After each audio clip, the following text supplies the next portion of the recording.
지역의 현안을 시시각각 다뤄보는 헬로 이슈 토크 시간입니다. 그동안 지방직이었던 소방공무원들이 2020년 4월부터는 모두 국가직으로 일괄 전환된다고 합니다. 그동안 각 지방마다 다른 예산으로 노후된 장비 사용, 또 인력 미충원 등 많은 어려움을 겪었지만 국가직을 통해 시설 등 인프라 확충에 큰 기대를 모으고 있는데요. 앞으로 남아있는 과제도 아직은 많습니다. 전남 소방본부 대응예방과 최용호 과장 모시고 이야기 나눠보겠습니다. 과장님 안녕하십니까? 안녕하십니까? 네, 먼저 저희 시청자분들께 인사 한 말씀 부탁드립니다. 네, 반갑습니다. 전남 소방본부 대응예방과장 최용호입니다. 겨울철 화재가 많이 발생하는데 우리 전남 소방본부의 업무 소개와 화재 예방 대책에 대해서 도민들께 알릴 수 있는 시간을 허락해 주신 데 대해서 방송사 여러분께 먼저 감사의 말씀을 드리고 국가직화가 지난달 최종 국회에서 통과를 해서 이제 소방공무원이 국가직화로 되었는데 앞으로 도민들의 성원에 힘입어서 더욱더 열심히 해서 안전한 도민 생활을 영위할 수 있도록 최선을 다하겠습니다.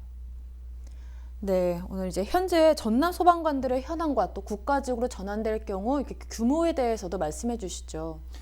네, 지금 전국 소방 공무원은 약 한 5만 4천여 명 정도가 되는데요.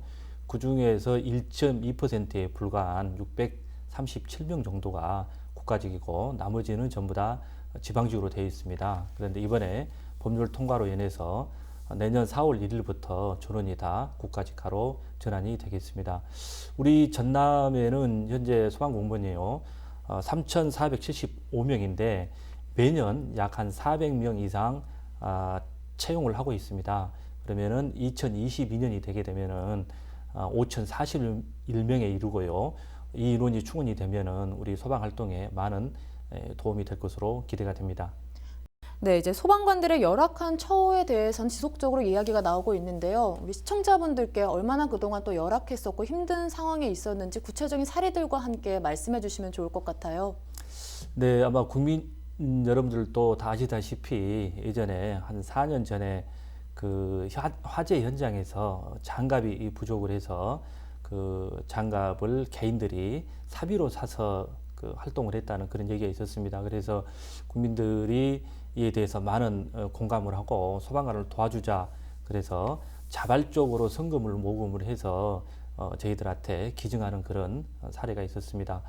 또 저희가 이제 화재 진압을 할 때는 방화복이라고 그러니까 화재에 대해서 내열성이 있는 그런 복장을 입어야 되는데 물이 침투하지 않도록 입는 방수복이라고 있습니다. 근데 그것을 입고 화재 진압을 해서 어떤 하열에 의해서 보호를 받지 못하는 경우도 있었습니다. 그래서 그러한 방화복이 부족을 해서 그런 사례가 있었는데 지금 현재는 그때 이후로 소방안전교부세를 지속적으로 교부를 해가지고 어느 정도 보급이 된 지금 상태이고 지금 개인 장비나 구조 장비나 그런 적인 측면에 봤을 때는 크게 이제 무리가 없는 그런 상태입니다. 네, 그렇군요. 그러면 이제 소방 차량 길터주기나 소화전 불법 주차 등 이제 주민들이 좀 지켜주고 또 개선해야 할 부분들이 있을까요? 네. 우리 골든타임이라는 용어를 많이 아마 들어보셨을 텐데 골든타임은 심정지 환자가 심장이 멈췄을 때 5분 이내에 심폐소생술을 해야 된다는 것인데요. 그래서 그 시간 안에 해야만이 생명을 구할 수가 있다는 것입니다. 근데 화재 역시 마찬가지로 화재가 발생하고 나서 약 한 7분 이상이 되게 되면은 전체 건물로 확대가 돼가지고 진압을 하더라도 많은 피해가 발생을 합니다. 그래서 현장에 가장 빨리 도착하는 것이 관건이라고 볼 수가 있습니다. 그래서 화재 현장에 소방차가 빨리 도착하기 위해서는 소방차가 출동을 할 때 빨리 도착할 수 있도록 소방차 길터주기라고 해서 우리 도민들이 좀 길을 좀 비켜줘서 가장자로 비켜줘서 빨리 도착할 수 있도록 좀 협조를 좀 부탁을 드리고요. 또 충북 제천에서 화재가 발생을 해가지고 많은 사망자가 발생한 사례가 있습니다. 그때도 현장 도착했는데 그 길이 좁아가지고 그 불법 주정차 차량 때문에 진입을 못해서 구조가 늦어지고 그래서 피해가 많이 발생했습니다. 그래서 우리 다중 이용업소라든가 그 대형 건축물이라든가 상가 그런 곳에 보면은 차량들이 불법 주정차 많이 돼 있는데 최소한 소방 차량이 출입할 수 있도록 그렇게 좀 협조를 좀 해주시고 지금 우리 전남의 특성상이요. 가을이나 봄철에 보면은 그 들불 화재가 많이 발생합니다. 근데 이제 노인분들이 밭두렁 논두렁 태우기 하다가 뭐 농업 부산물이라든가 비닐하우스로 이제 번지니까 무서워서 화재를 진압을 하려고 하다가 금년에도 세 분이 사망을 하셨고 그 부상자가 14명이나 발생을 했습니다. 그래서 우리 지금 소방청에서부터 불나면은 대피 먼저라는 지금 캠페인을 지금 실시를 하고 있습니다. 그래서 물론 화재가 발생하게 되면은 신고도 하고 자체 소화도 하고 대피도 해야 되겠지만은 최우선적으로 대피를 해야만이 인명을 어떤 보호를 할 수 있다. 그리고 이제 신고도 하고 자체 진화도 하고 이런 절차로 대응을 좀 해줬으면 하는 그런 말씀을 드립니다. 네, 또 이제는 특히나 전남에는 소방서가 없는 지역들이 많이 있어서 인근 지자체까지 관할해야 하는 어려움이 있다고 들었는데요. 예. 아무래도 안전과 관련된 부분이다 보니까 계획에 대해서도 구체적으로 말씀해 주시면 좋을 것 같아요. 예. 지금 우리 전남에는 22개 시군이 있는데요. 현재 소방서가 16개 지금 설치가 되어 있습니다. 소방처가 미설치된 데가 지금 6개소가 있는데요. 현재 미설치된 시군에 대해서는 지금 22년까지 모두 설치할 계획이 있고요. 내년도에 완도와 장흥에 소방서를 설치를 하고요. 22년도에는 구례 곡성까지 해서 전 그 지역에 소방서를 설치할 계획이 있습니다. 또한 그 저희 전남 같은 경우에는 도서 지역도 많고요. 또 그 자연마을 그래서 또 원거리 지역이 또 많습니다. 그래서 소방력이 충분히 미치지 못하는 지역에 대해서 지역대라고 그래서 우리 소방법부차 한 대하고 그 인원이 근무하는 인원이 우리 1인 지역대 그래서 이제 한 명 근무를 하고 있는 경우도 있고요. 그나마도 소방력이 못 미치는 곳에는 의용 소방대원들이 운영을 하는 전담대라는 곳이 있습니다. 21개소가 있는데요.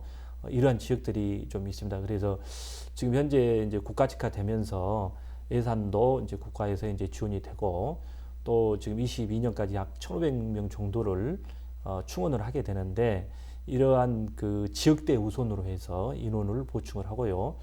또 지역대에 그 소방본부차만 있는데 최근에는 화재보다도 구급 출동이 많이 발생을 합니다. 그래서 그 주민들의 어떤 수요, 희망에 의해서 구급차도 점차적으로 지역대에다가 배치를 해서 운영할 수 있도록 그렇게 추진 예정 중에 있습니다. 네, 이제 지방직 도입 47년 만에 전국 소방관들이 이제 국가직으로 전환이 됐습니다. 당장 눈앞에 성과는 보이지는 않지만 앞으로 뭐 기대되는 부분들이 좀 있을까요?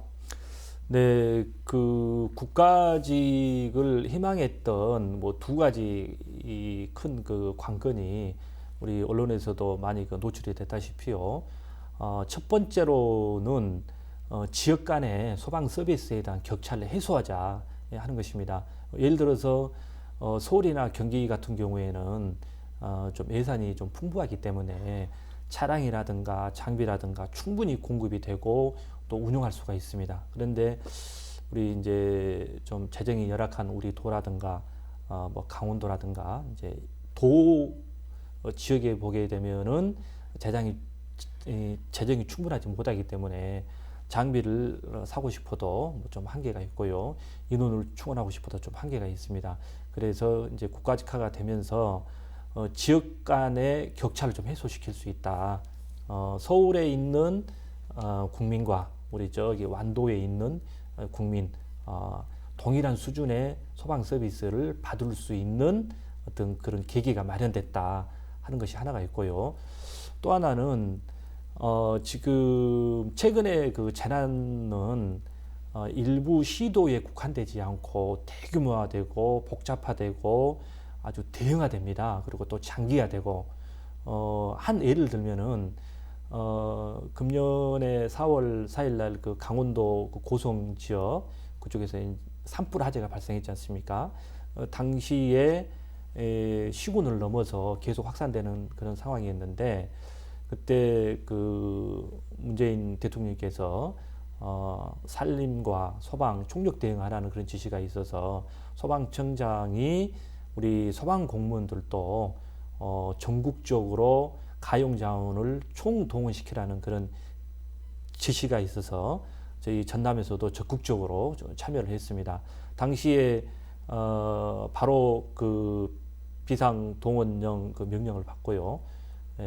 22대 차량과 인원이 한 65명 정도가 새벽 그 1시경에 출동을 해가지고 강원도에 도착을 해서 진압을 했었습니다.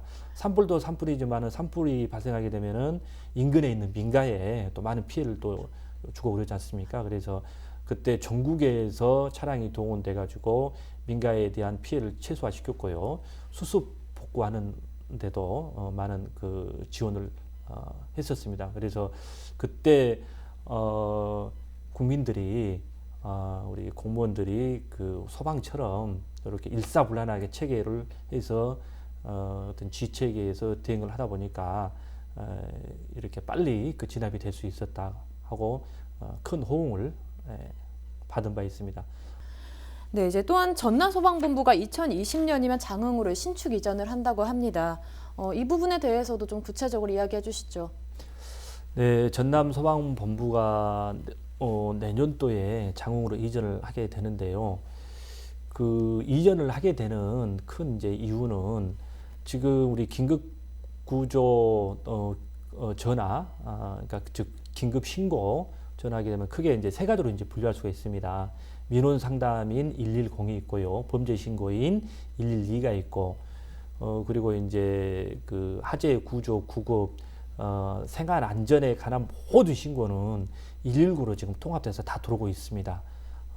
그런데 저희 지금 119 종합상황실이 전남도청회가 지금 소재를 하고 있는데 이러한 신고가 폭주를 하고 있고요. 인원이나 시스템을 좀 최신화 시키고요. 좀 늘릴 필요가 있어요. 지금 장비도 지금 10년 이상이 됐고요. 그래서 이것을 확장을 해가지고 최신화할 필요가 있는데 지금 시설이 설치되어 있는 곳은 약 한 100여 평에 불과합니다. 그래서 좀 물리적으로 한계가 있죠.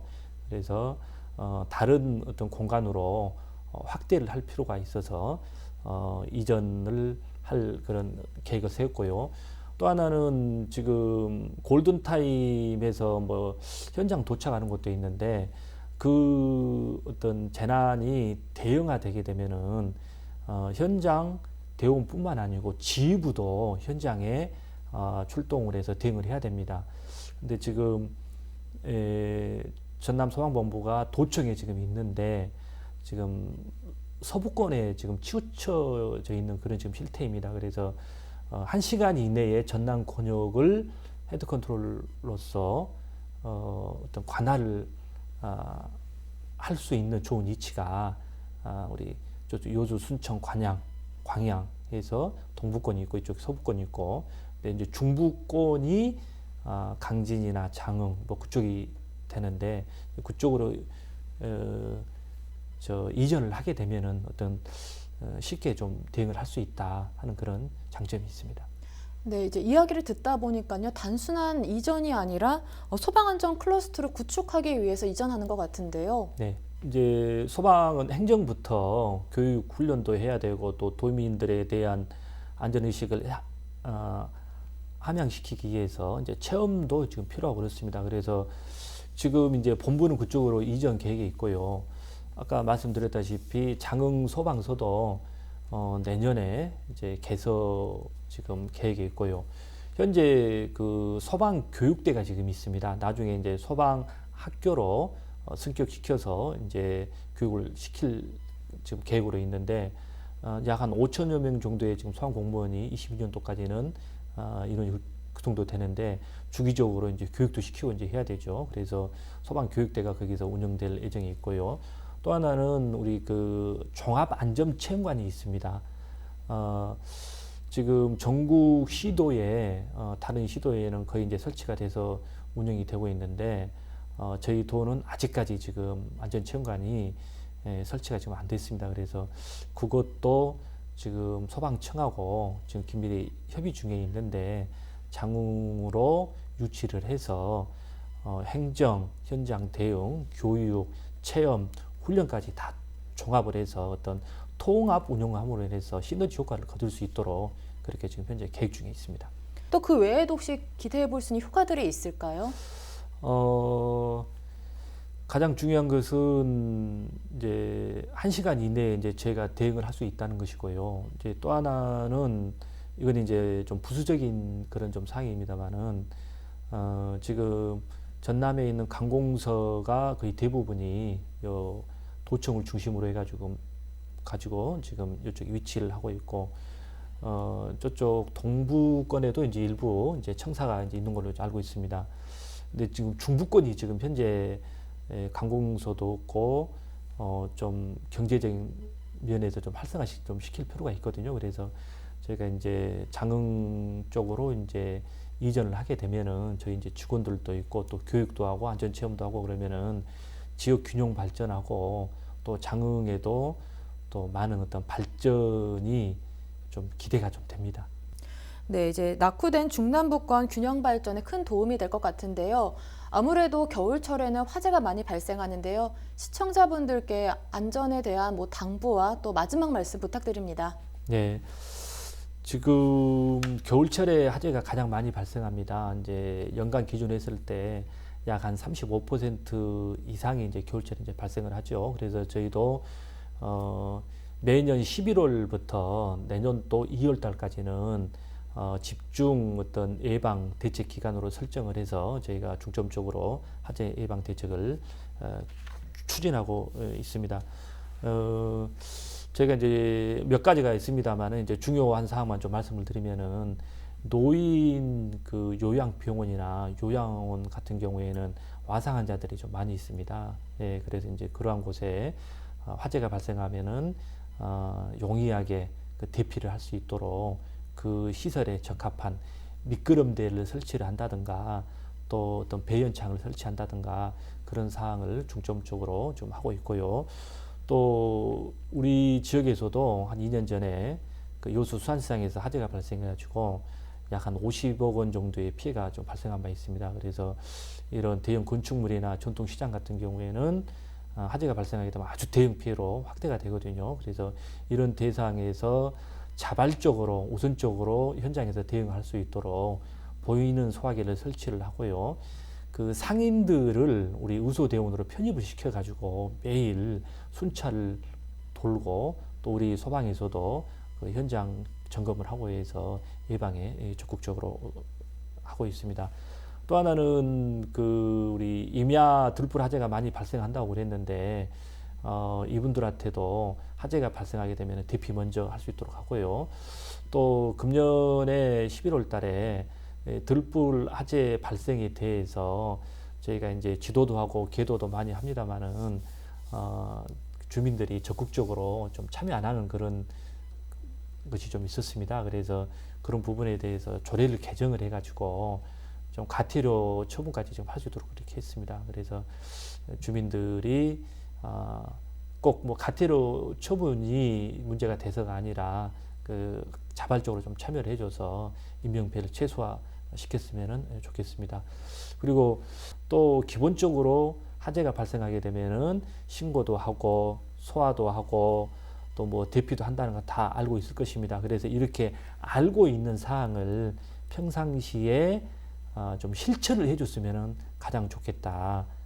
평상시에 그 실천을 하고 행동화됐을 때 효과로 이것이 나타날 수 있다 하는 그런 말씀을 드립니다. 네, 화재 예방에 대한 관심뿐만 아니라 실천이 또 필요하다고 말씀해 주셨습니다. 네. 네, 오늘 말씀 고맙습니다. 네, 감사합니다.